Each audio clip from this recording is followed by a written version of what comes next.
আসসালামু আলাইকুম প্রিয় বন্ধুরা। আবারও স্বাগতম আপনাদেরকে।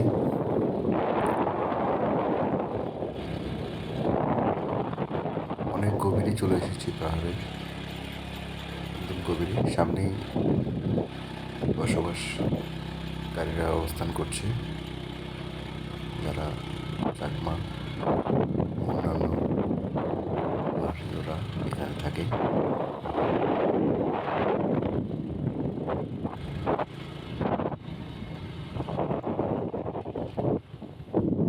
আর এদিকের রাস্তাগুলো হচ্ছে এমন একটা রাস্তা যেগুলো, এই যে দূরের পাহাড়গুলো দেখা যাচ্ছে, এই রাস্তাগুলো কিন্তু পাহাড় কেটে এই রাস্তাগুলো করা হয়েছে। একটু মজাদার হলেও ভয়ঙ্করও।